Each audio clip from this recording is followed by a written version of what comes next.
Soc l'Ariadna Serrano, soc arquitecta i soc d'anglès. Jo soc la Maria Bosch, soc arquitecta i soc de Cassà de la Selva i juntament amb l'Ariadna tenim un projecte comú que es diu Contorns, que ens dediquem al disseny de l'arquitectura, interiors i espais.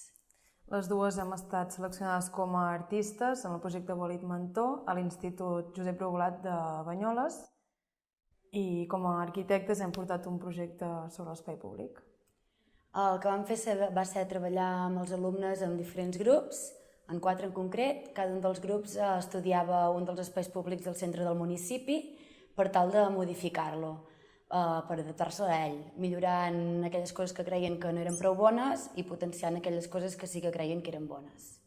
Llavors, el treball a aula va consistir en fer unes maquetes, primerament de com es trobava l'espai públic en aquell moment, i a partir d'aquí anar-lo modificant segons el que ells creien.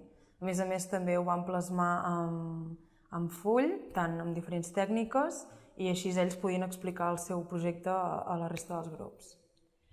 Com a conclusió de tots aquests treballs, al final el que van acabar dient els alumnes va ser que per molt que milloressin tots aquests espais del municipi, que se'l feien més seu, però al final que a Banyoles ja hi havia un espai que per ells era el millor, que era el Parc de la Draga. Aquest parc té una topografia especial que generen una mena de banyeres, que n'anomenen ells, on es col·loquen els diferents grups o colles del municipi. Cada colla té un banc o una zona on sempre hi van i allà és el seu punt de relació i de trobada. Tant sigui per anar a la tarda a xerrar amb els amics com un cap de setmana a esmorzar o sopar.